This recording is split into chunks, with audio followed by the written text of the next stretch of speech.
Começa agora mais uma edição do programa Paideia, nosso encontro semanal com a cultura científica.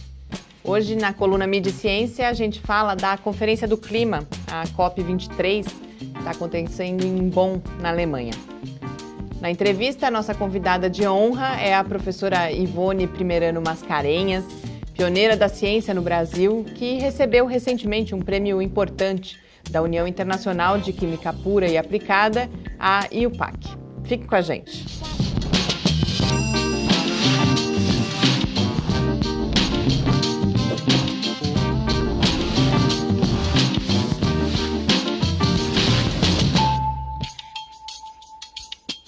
Muito boa noite, estamos de volta aqui no Paideia, esse encontro semanal com a cultura científica, uma realização do Laboratório Aberto de Interatividade da UFSCar, o LAB, e do Centro de Desenvolvimento de Materiais Funcionais, o CDMF. A Paideia vai ao ar todas as terças-feiras, às 6 horas da tarde, nas redes sociais e no site do LAB e também na Rádio UFSCar. Hoje aqui comigo está o professor Adilson. Muito boa noite, Adilson. Boa noite, Mariana. Boa noite a todos que nos assistem. Gustavo está na Tailândia, com a equipe brasileira na Olimpíada Internacional de Astronomia, mas deixou com a gente as dicas do que observar no céu da semana. Vamos conferir.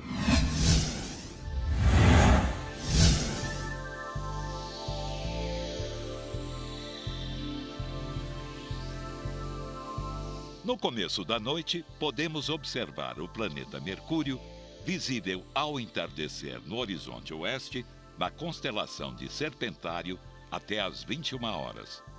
Acima de Mercúrio, e também na constelação de Serpentário, está Saturno, que fica visível até às 21 horas e 30 minutos. Antes do amanhecer, Marte aparece no horizonte leste a partir das 4 horas e 30 minutos, na constelação de Virgem. Na madrugada de 14 de novembro, a lua minguante passará ao lado do planeta vermelho. No programa anterior, contamos como os astrônomos chegaram a um consenso sobre o número de constelações no céu e as fronteiras entre elas. Esse episódio, ocorrido nos anos 20, foi um marco na história da cartografia celeste. Mas as constelações não são o único assunto dos mapas do céu. Os corpos do Sistema Solar também possuem sua cartografia própria.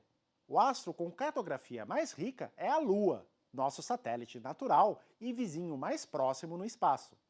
A observação lunar é tão antiga quanto a própria humanidade, mas observá-la a olho nu não revela grandes detalhes. Olhando para a Lua sem nenhum instrumento, podemos apenas distinguir as regiões mais escuras, os chamados mares lunares, e alguns poucos detalhes nas crateras mais brilhantes. Um dos melhores mapas da Lua feitos a olho nu foi elaborado pelo inglês William Gilbert, no final do século XVI. A invenção do telescópio pouco tempo depois permitiu observar nosso satélite com detalhe inédito. As observações históricas de Galileu Galilei provocaram uma verdadeira revolução no conhecimento científico e na nossa visão do universo. Com sua modesta luneta de pouco mais de 2 centímetros de abertura, Galileu esboçou os mares e crateras lunares. Observando as sombras projetadas, conseguiu estimar a altura das montanhas na Lua. Mas ao contrário do que muita gente pensa, Galileu não foi o primeiro a olhar para a Lua através de um telescópio. Essa primazia coube ao inglês Thomas Harriot, que fez um desenho da superfície lunar em 26 de julho de 1609, mais de 4 meses antes do italiano. Assim como Galileu, Harriot também observou as luas de Júpiter e as manchas solares com seu telescópio, mas seu trabalho permaneceu desconhecido por séculos, por não ter sido publicado. Nas décadas seguintes, muitos astrônomos passaram a observar com atenção a Lua e produziram os primeiros mapas detalhados do nosso satélite. No próximo programa, vamos conhecer alguns destes trabalhos. Até lá! E céus limpos a todos!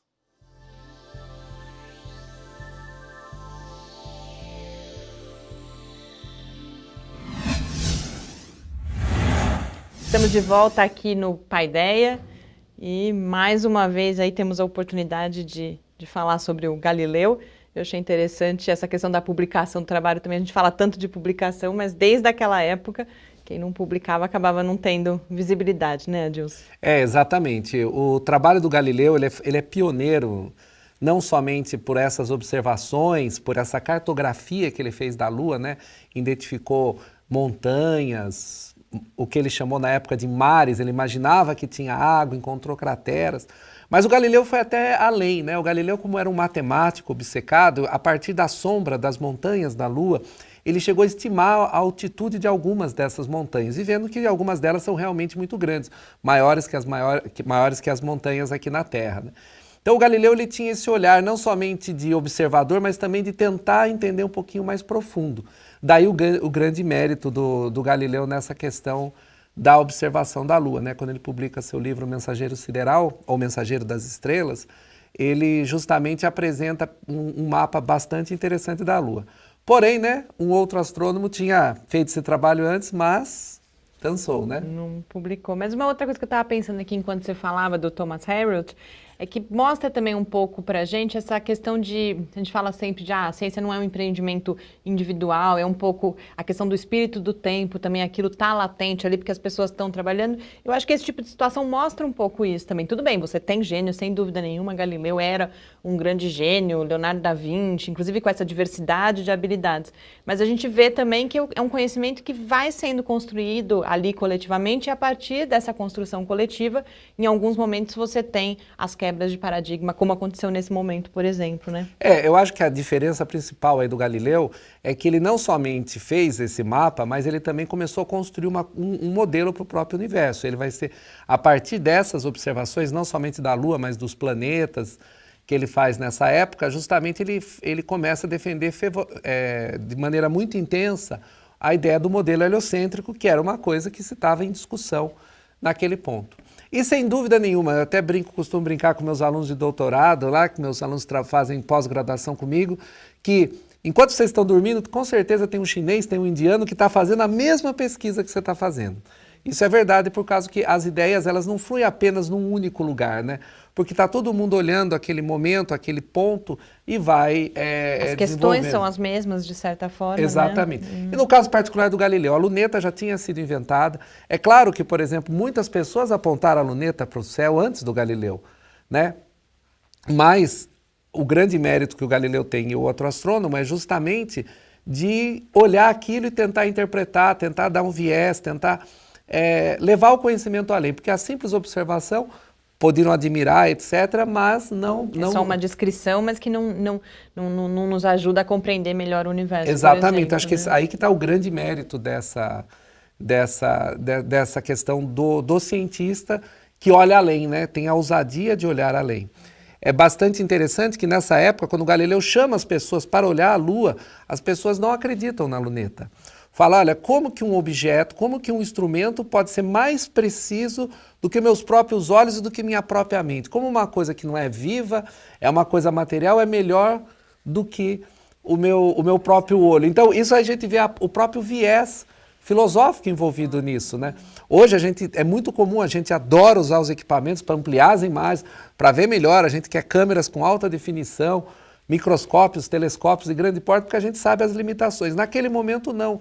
Era o contrário. Aquilo dava a impressão de que você estava substituindo o homem por uma coisa inanimada, não era nem uma máquina ainda, né? Então esse próprio receio estava bem preso naquele momento. E que a gente começa hoje em dia a conversar muito sobre isso em relação, por exemplo, à inteligência artificial. Exatamente. Né? A inteligência artificial com certeza vai substituir o homem num monte de tarefas, num monte de coisas. Inclusive, a inteligência artificial vai ser capaz até de fazer pesquisa científica. A gente vê hoje os grandes projetos de Big Data, onde os próprios mecanismos de inteligência artificial são capazes de fazer análise de dados que nós não somos capazes de fazer. E se você quiser rever esse e também todos os outros episódios do Céu da Semana, vários deles inclusive falando do Galileu, basta visitar o site do Lab em www.lab.ufscar.br. E você, sabia que desde o último dia 6 está acontecendo mais uma conferência do clima, a COP23, na cidade de Bonn, na Alemanha? Eu, particularmente, só fiquei sabendo no dia em que a conferência começou. E, por isso, nessa edição da Mídia e Ciência, eu proponho uma reflexão sobre o destaque que o jornalismo dá a diferentes tipos de eventos. e proponho que a COP receba a mesma atenção que a Copa. Vamos lá conferir.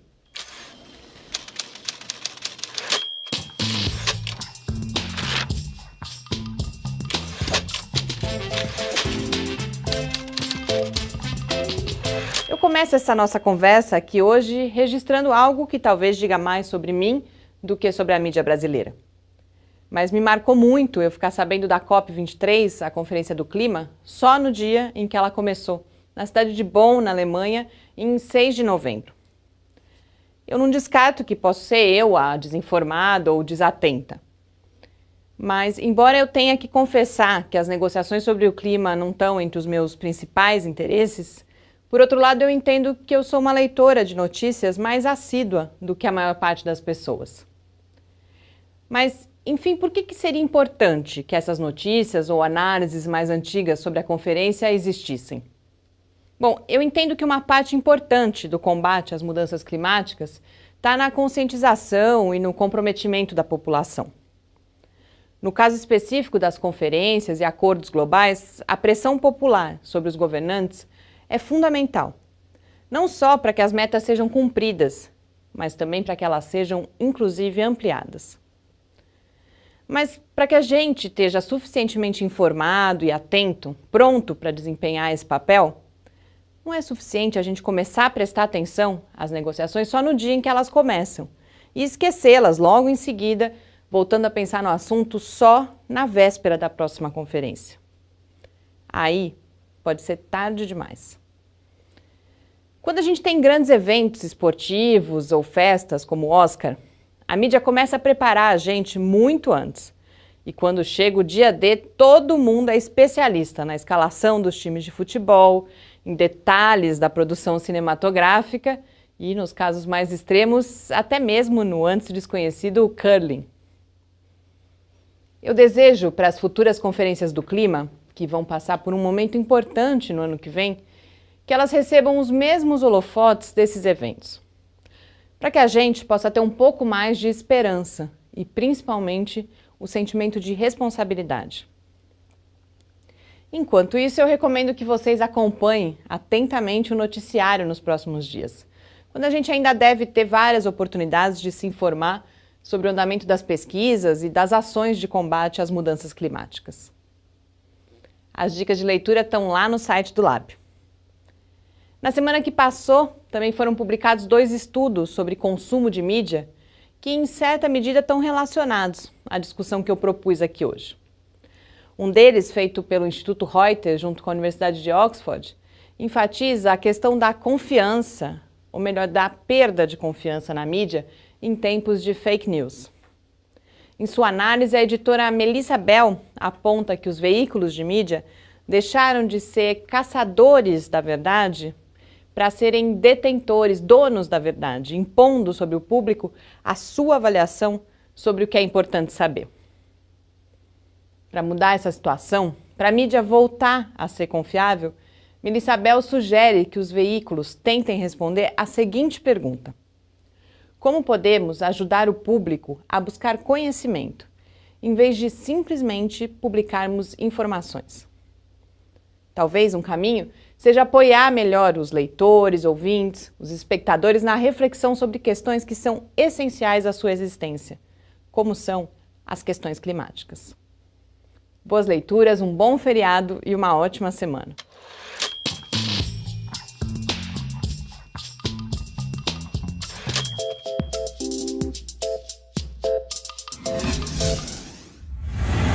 Estamos de volta aqui no Paideia e no intervalo a gente conversava um pouco. Você também ficou com essa sensação de que houve menos atenção ou está sendo dada, porque ainda está em andamento, a essa conferência do clima, né, Adilson? Exatamente. Talvez essa atenção seja pouco dada, que talvez porque ela, como você comentava, era um pouco mais técnica a respeito de detalhes, não estão os líderes dos países, você tem representantes, e talvez até porque, como também fala a própria coluna, a questão do fake news, tem muito fake news em relação ao clima, né? Do próprio presidente Trump falando disso, que não tem problema com o clima, etc., que isso é uma jogada para que diminua a produção industrial ou prejudique algumas formas de produzir energia. E o próprio Estados Unidos como um todo, O próprio Estados Unidos como um todo, né? Então há esse impacto disso. Então, algumas vezes as pessoas descolam de certos temas, né?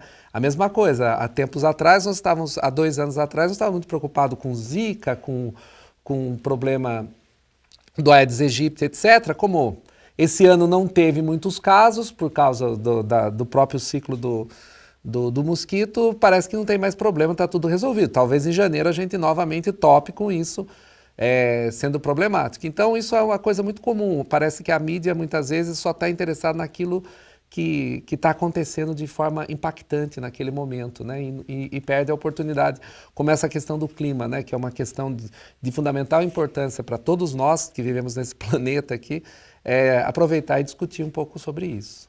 Alguns colegas jornalistas que estão nas redações conversavam outro dia e colocam, inclusive, conversando com pessoas do público e falando, às vezes acusa-se muito a mídia também de que não pauta determinadas coisas, mas que os leitores têm esse papel de aquilo que vem de notícia. Então, se a gente consumir determinadas notícias, elas vão passar a aparecer. Eu tenho minhas dúvidas, eu acho que tem também a questão da própria agenda da mídia, mas eu acho que é importante a gente, como leitor, então, cobrar esse tipo de assunto também, porque se também temos esse impacto, eu acho que é uma parte importante.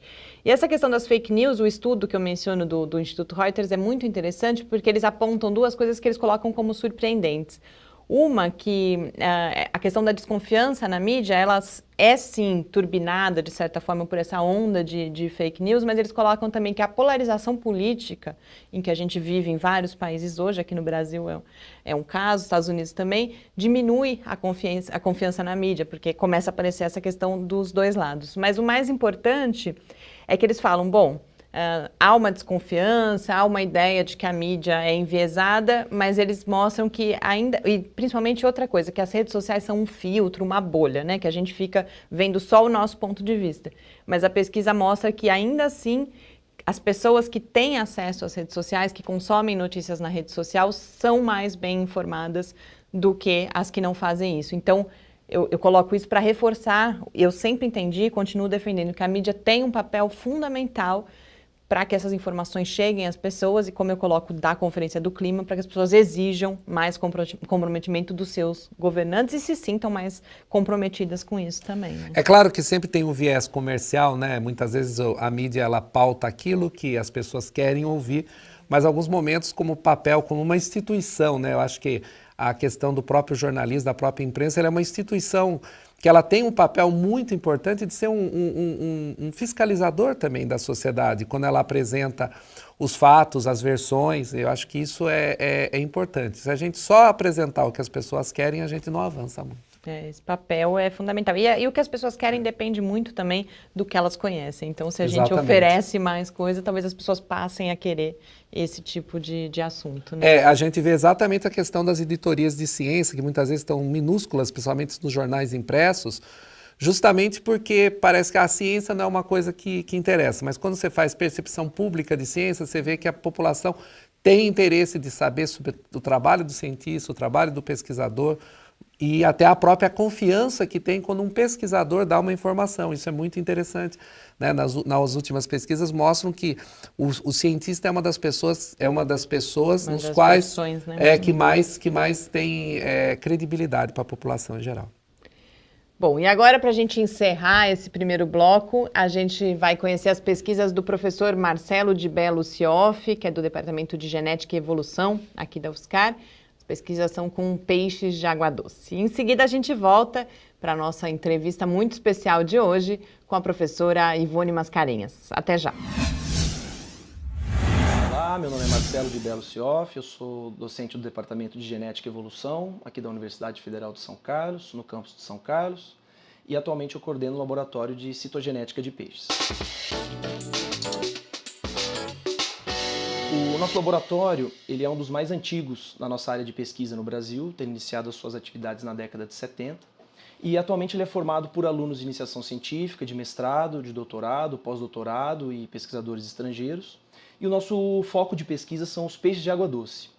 E há uma série de razões que fazem desse grupo um modelo interessante para estudos genéticos e evolutivos. Bom, primeiro, eles apresentam o maior número de espécies entre os vertebrados, com mais de 30 mil espécies descritas. E o Brasil, como sendo um dos países com maior rede hidrográfica do mundo, também apresenta o maior número de espécies, muitas delas endêmica e com grande interesse aquarista e no mercado de aquicultura também. O segundo ponto refere-se à grande variabilidade e plasticidade que o genoma dos peixes apresenta, ou seja, as características genéticas que essas espécies possuem.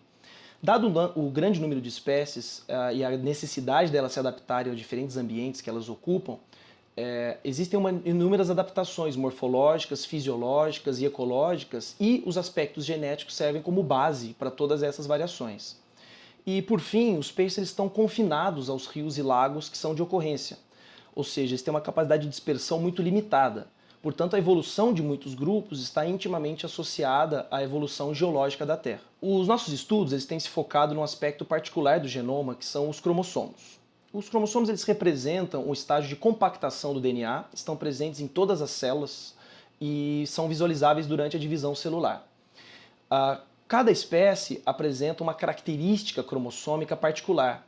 Portanto, a identificação de possíveis semelhanças ou variações nessas estruturas podem indicar, de fato, relações evolutivas entre espécies ou entre grupos de espécies. Nós temos linhas de pesquisa atualmente que focam em aspectos estruturais dos cromossomos, com relação, por exemplo, à diferenciação e evolução de cromossomos sexuais ou identificação de rearranjos cromossômicos associados a eventos de especiação. No caso dos cromossomos sexuais, por exemplo, diferente dos mamíferos que possuem praticamente todas as suas espécies com o sistema XXXY de cromossomos sexuais, os peixes apresentam todos os tipos existentes, em diversos estágios distintos de diferenciação, sendo, portanto, a análise dessas estruturas nos peixes um excelente parâmetro para se poder analisar os graus de diferenciação e os processos evolutivos associados com a evolução desses elementos do genoma. Uma outra linha de pesquisa se dá na área da citotaxonomia, que é um auxílio que a citogenética presta à taxonomia, que é a ciência responsável pela identificação e classificação das espécies. Muitas espécies elas apresentam uma morfologia muito similar, sendo consideradas espécies crípticas. Mas, na verdade, a análise genética e cromossômica pode identificar que, na verdade, estamos tratando de espécies distintas. Um exemplo clássico disso é com a espécie popularmente conhecida como traíra, Ophias malabaricus, que tem uma ampla ocorrência na América do Sul. Ao longo dos últimos anos, nós temos feito inúmeras amostragens em toda essa área de ocorrência e a alta variabilidade genética e cromossômica observada permite a identificação de pelo menos 7 novas espécies que devem estar presentes nesse complexo de espécies. Por fim, mais recentemente temos desenvolvido uma linha de pesquisa na área de biogeografia de peixes primitivos. Alguns grupos de peixes têm uma origem muito antiga, cerca de 220 milhões de anos, em uma época onde todos os continentes ainda se mantinham unidos numa grande massa continental. E a separação dessa massa continental ao longo dos anos foi responsável pela grande diversificação de hábitats que essas espécies ocupam atualmente e também nos processos de especiação que levaram à origem desses organismos. Nós temos trabalhado com espécies da ordem Osteoglossiformes, que estão distribuídos na América do Sul, África, Ásia e Oceania, e que é reflexo direto da separação que esses continentes tiveram durante períodos pré-históricos da Terra. Aspectos genômicos e cromossômicos desses peixes podem gerar indícios para entender como o processo de separação continental teve um papel preponderante na diversificação desses organismos. Um exemplo clássico dessas espécies que acontece no Brasil, popularmente conhecido como os pirarucus ou Araipamas gigas, além de um grande interesse econômico, porque serve de alimento para muitas regiões, também representa um dos peixes de água doce com maior tamanho no planeta, com espécimes chegando até 4 metros de comprimento. Um outro exemplo também de grande importância desse grupo se dá com os aruanãs. Existem espécies no Brasil, 2 delas, mas as espécies asiáticas representam um dos peixes com maior valor de mercado no comércio aquarista, dado a beleza exuberante que esses grupos apresentam. Eu espero que tenha sido possível ter uma visão das nossas linhas de pesquisa aqui desenvolvidas e para maiores informações vocês podem acessar o nosso website www.lcp.ufscar.br para maiores informações e oportunidades. Muito obrigado.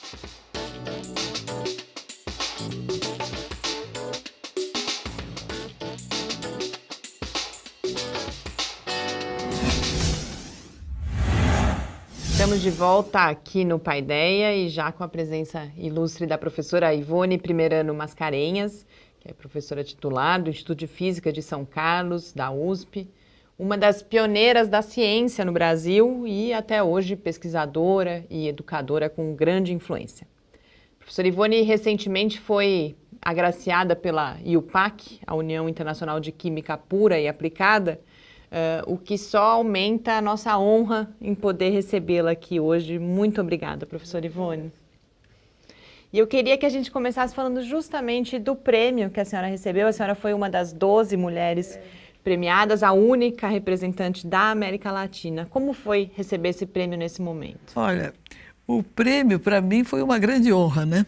E eu fiquei muito feliz porque os meus colegas de Química, da Sociedade Brasileira de Química, que me indicaram, inclusive o presidente e outros membros da Sociedade Brasileira de Química. É uma característica interessante até da minha carreira, que eu estou trabalhando há muitos anos no Instituto de Física, mas a minha atividade é muito interdisciplinar e muito ligada à química. Então, de uma certa maneira, os químicos têm sido meus patrocinadores. Por exemplo, eu sou membro da Academia Brasileira de Ciências na seção de Química e fico muito feliz com isso, né? Na realidade, a cristalografia é uma ciência que é muito aplicada. Existem alguns problemas que têm que ser resolvidos, tecnológicos em geral. Depois eu posso falar sobre isso.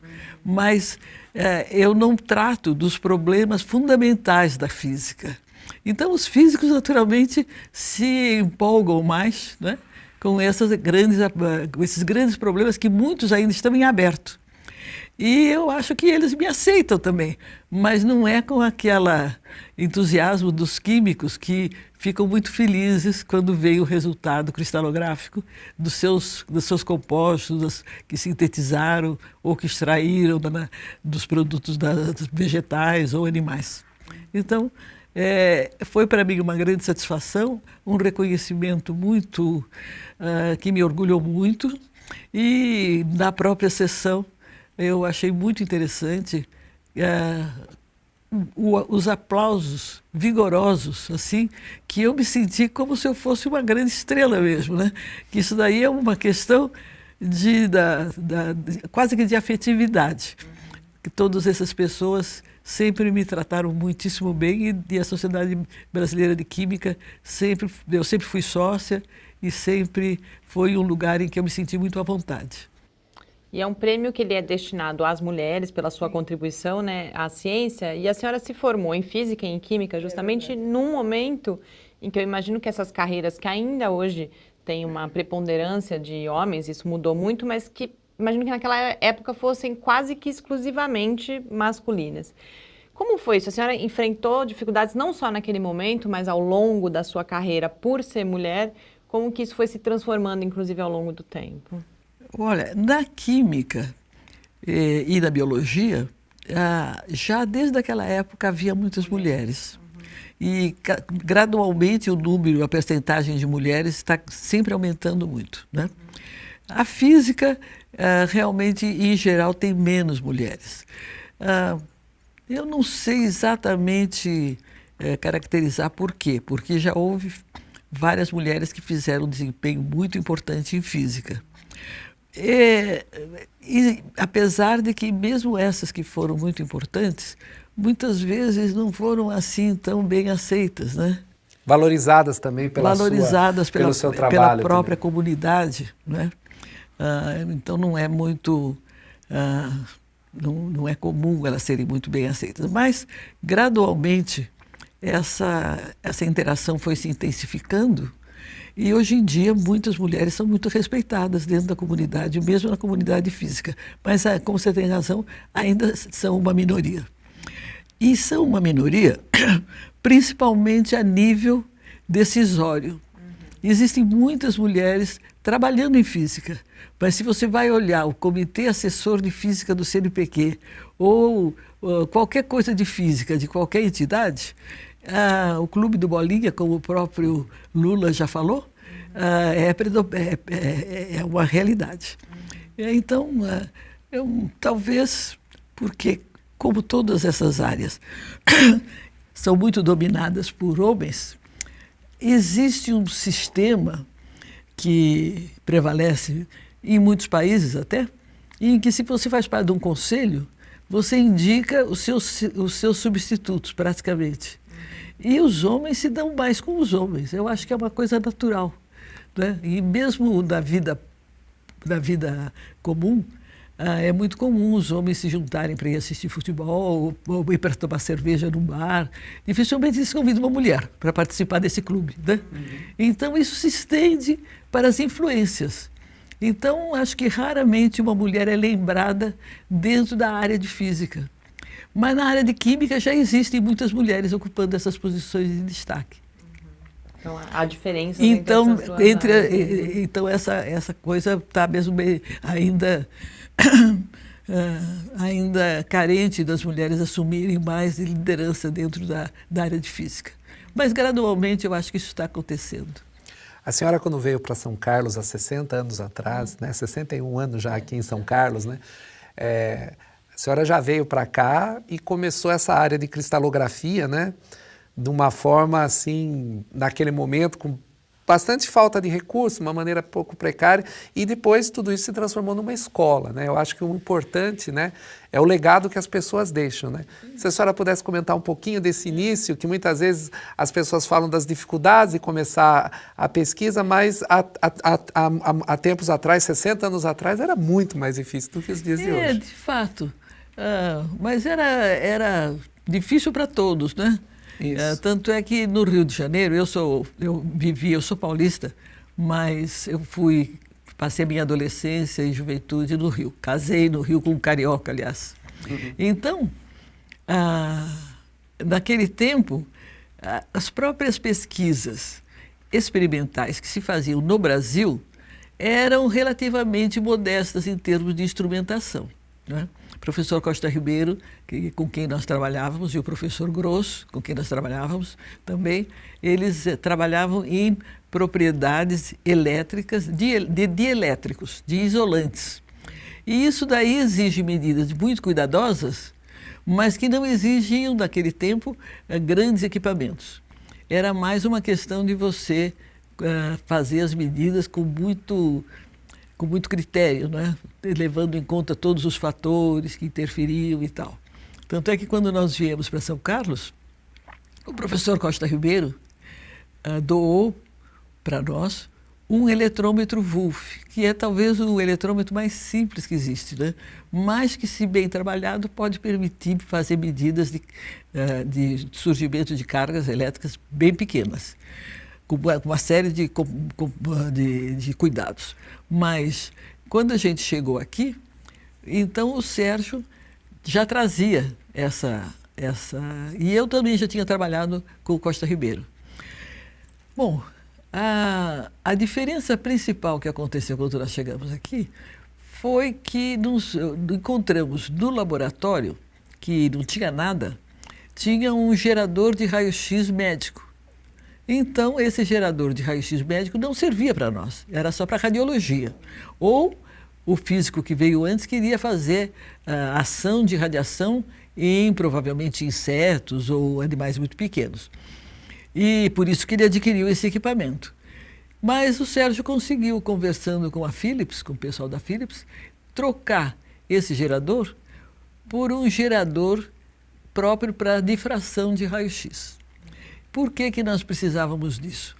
Porque, tendo começado a trabalhar aqui em São Carlos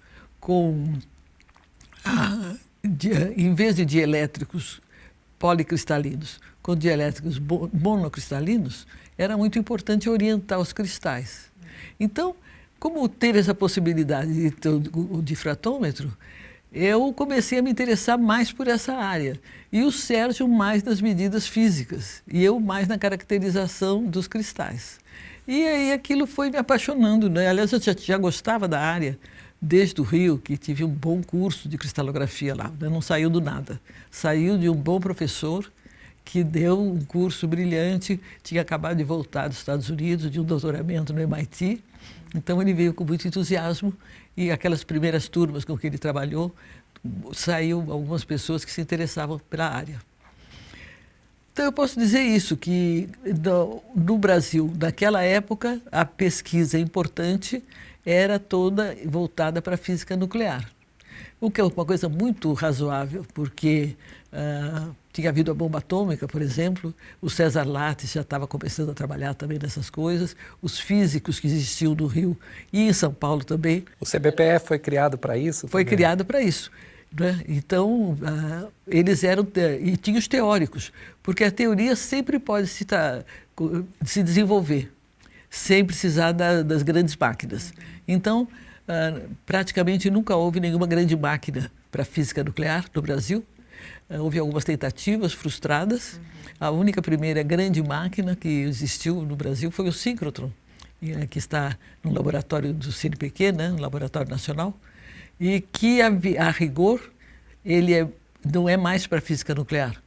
É um equipamento que gera radiação, né? Então, a radiação eletromagnética. Então, esse equipamento pode ser usado numa vasta gama de comprimentos de onda, inclusive na área de raio-x, da comprimento de onda de raio-x. E com isso, então, eu me enveredei nessa direção. E eu gosto muito também da área da docência, me dediquei muito à docência lá na ESC, né, que é a instituição para a qual nós viemos inicialmente, e dividi minha vida entre a cristalografia e docência dentro do Instituto. Gostaria que a gente continuasse falando um pouco da cristalografia, que a senhora então apresentasse aí aos nossos ouvintes e espectadores, em linhas gerais, o que é essa área? Nós começamos falando da IUPAC, e se eu posso caracterizar por que os meus colegas me indicaram, né? Eu fiz alguns trabalhos que eu considero interessantes, junto sempre com alunos de pós-graduação, que eu comecei, logo que eu voltei dos Estados Unidos, eu comecei a tentar cooptar alunos para trabalharem junto comigo. Mas eu acho que uma das coisas que foi muito importante e que acho que a IUPAC reconheceu do prêmio, além dos trabalhos que eu fiz, foi o fato de eu ter sido a pioneira de cristalografia estrutural aqui, para determinação de estruturas moleculares por difração de raio-x. E com isso, desse laboratório pequeno que nós tínhamos aqui em São Carlos, nós começamos a formar outros cristalógrafos. E até que nós chegamos ao ponto de termos uma comunidade que não é tão grande, mas que é bem ponderável, né? Eu diria, cerca de 150 a 200 cristalógrafos já trabalhando em universidades. Muitos deles, a raiz veio de São Carlos com esse grupo pequeno que eu tinha aqui, mas que foram depois orientados por esses que vieram para cá, etc. e tal, né? Então, foi gerando uma cadeia de orientações dentro dessa área. Então, acho que a União reconheceu esse papel de ter introduzido a cristalografia estrutural no país, né? Isso para a União é uma coisa que eles valorizam bastante. Aliás, os prêmios são feitos não só por grandes conquistas científicas, mas pela vida do pesquisador. A trajetória como um todo. Quando nós vimos lá, vieram 10, né? 2 não puderam vir. Todas elas tinham envolvimento ou fortemente na área de educação ou fortemente na área política.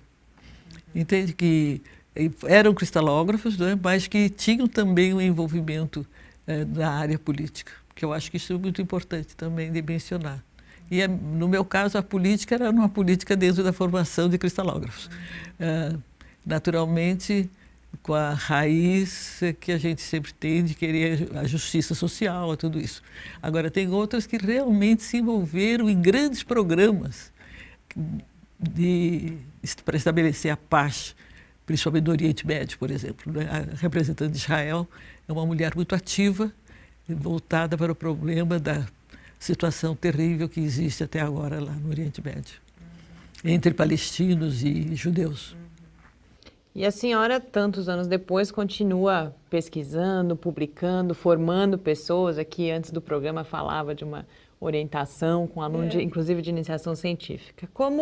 Que lugar todas essas atividades ocupam na vida da senhora? E como a senhora se sente? A senhora falou agora cerca de 200 cristalógrafos aí, formando já outras pessoas, inclusive, em várias instituições brasileiras.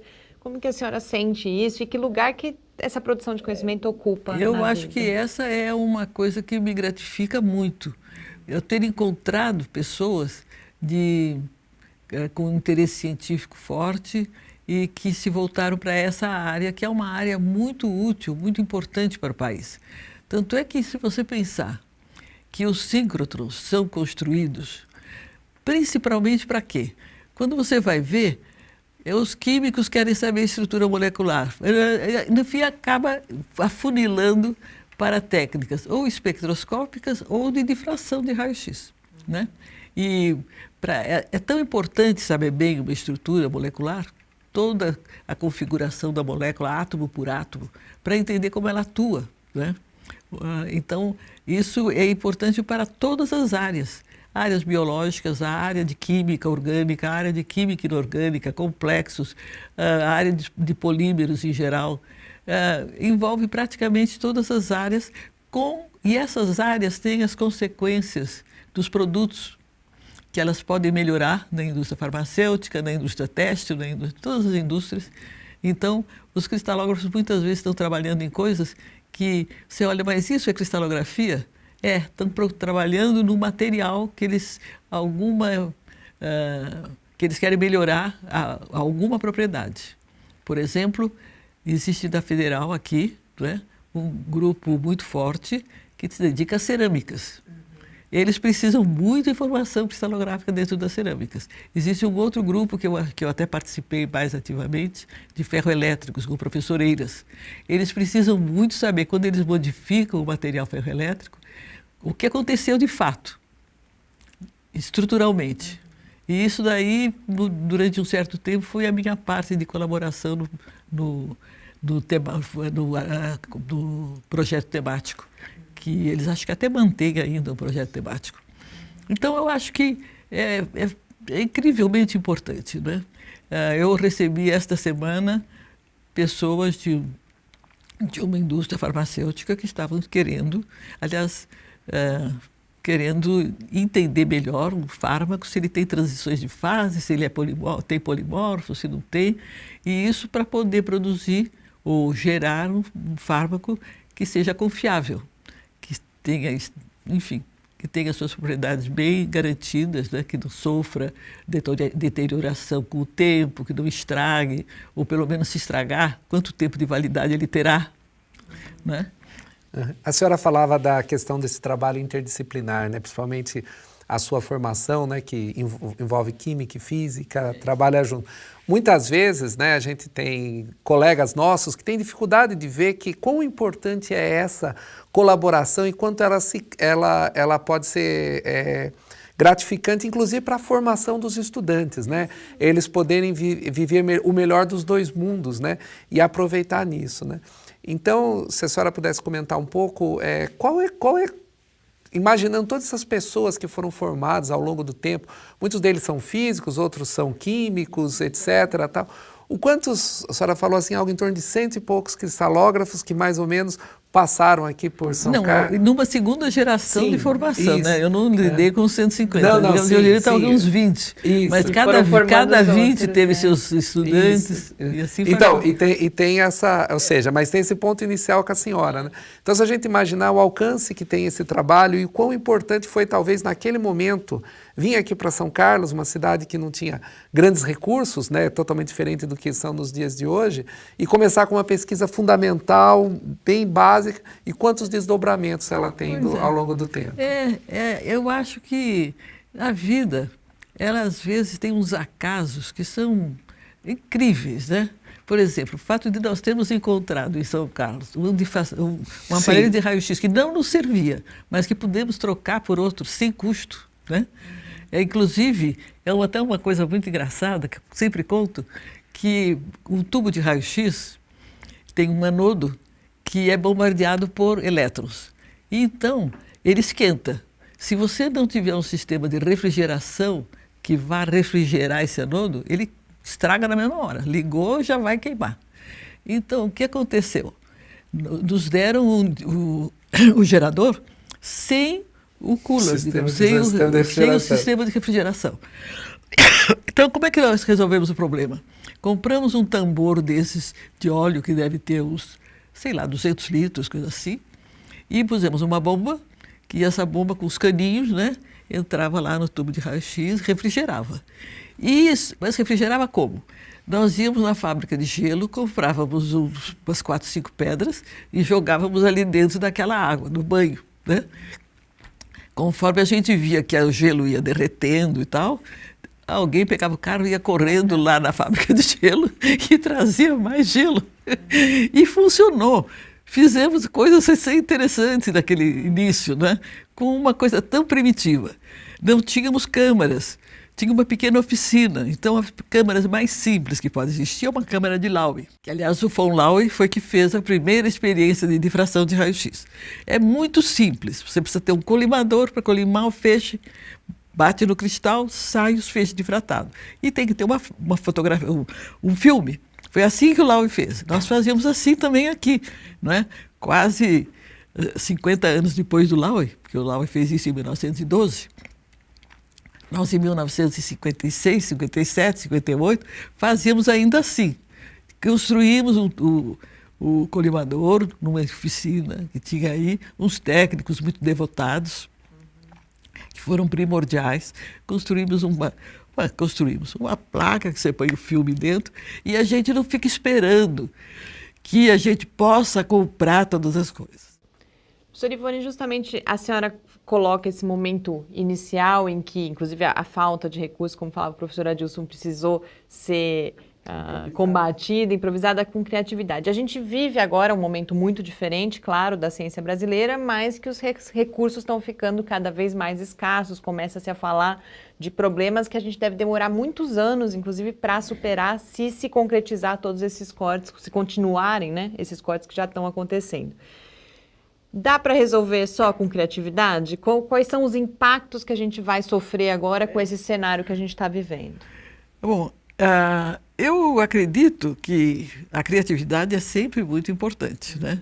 Existem problemas, inclusive teóricos, que quem sabe algum matemático, físico-matemático brasileiro possa ter uma iluminação e fazer uma contribuição genial.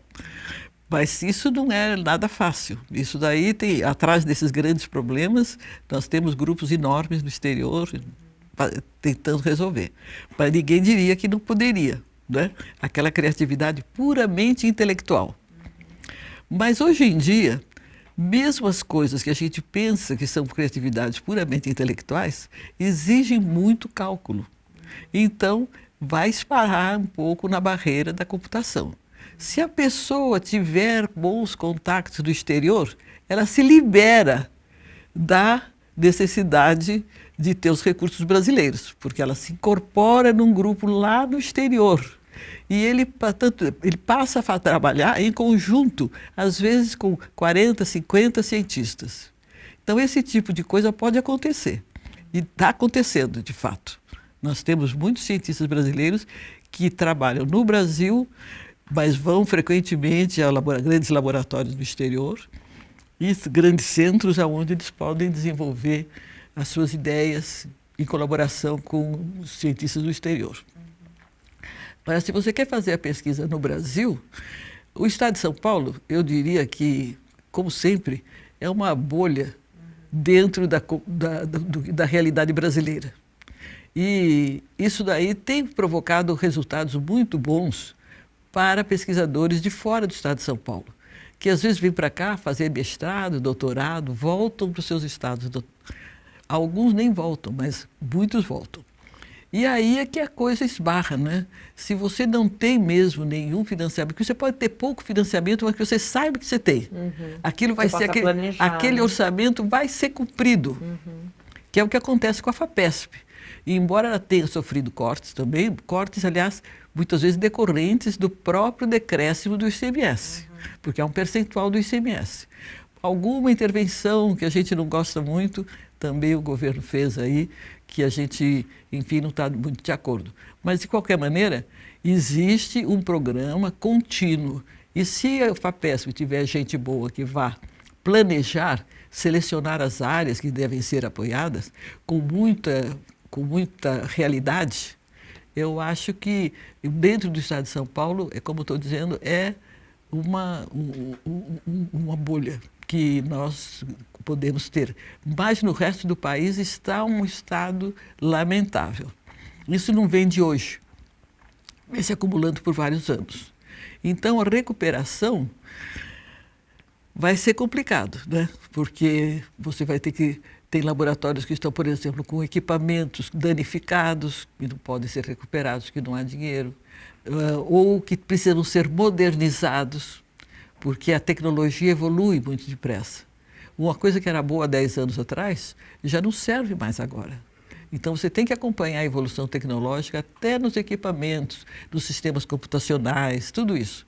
Então acho que é um olhar muito míope que o governo está tendo de fazer cortes nessa área.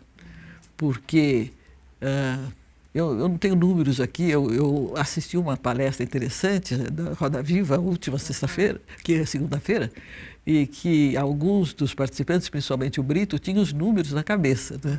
Eu, como não faço administração científica, eu não tenho esses números na cabeça. Mas o meu sentimento é que a degradação que vem acontecendo do centro de pesquisa fora do estado de São Paulo, nos outros estados, inclusive Rio de Janeiro, de onde eu vim, que eu lamento tanto ver tantos pesquisadores de grande valor que estão sofrendo essa crise, né?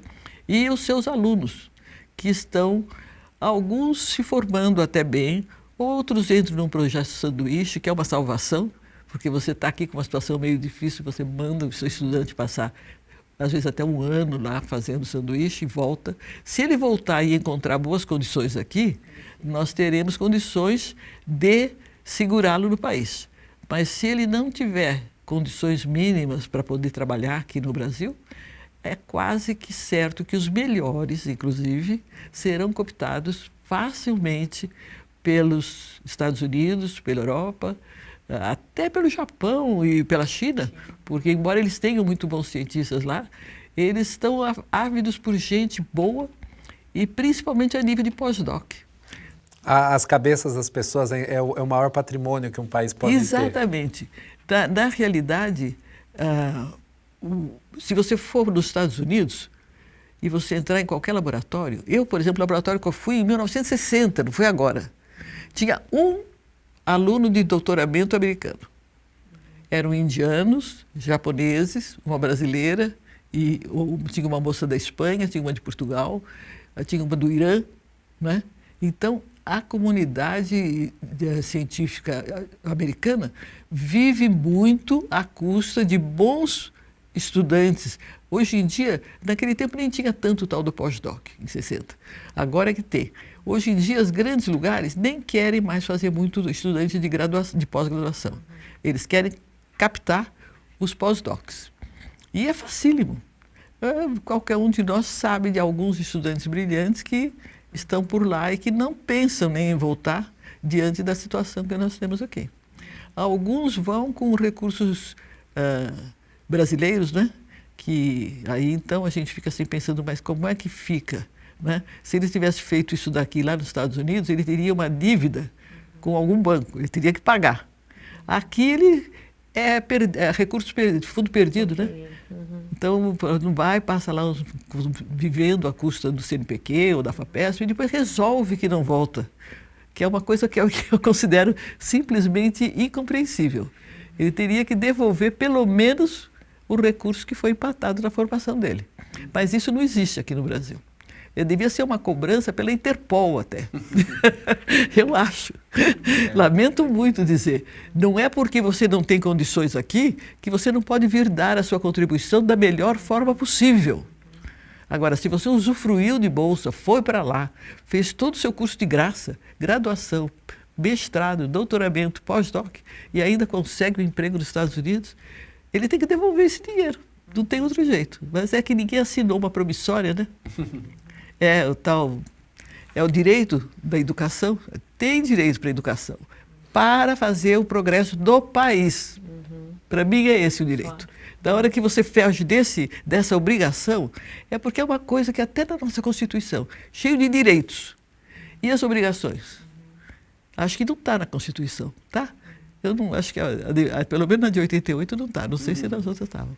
Então tem que ter obrigação. Direito tem que estar acompanhado de obrigações. Que não cumpriu, vai ter que ter alguma penalidade. A gente vai continuar lutando, esperando que brevemente essa situação possa ser superada e que a ciência e a tecnologia possam, portanto, continuar contribuindo como a senhora contribuiu tanto e continua contribuindo aí ao longo da sua trajetória. Foi um grande privilégio poder ter essa conversa aqui hoje. Foi uma grande satisfação poder conversar com vocês e talvez eu tenha me estendido um pouco demais nas considerações. De forma alguma. Estou às ordens para qualquer momento que você quiser cortar uma parte disso e a gente refaz. Certamente não faremos isso. Obrigada, viu, professora? É um prazer muito grande. O prazer foi meu.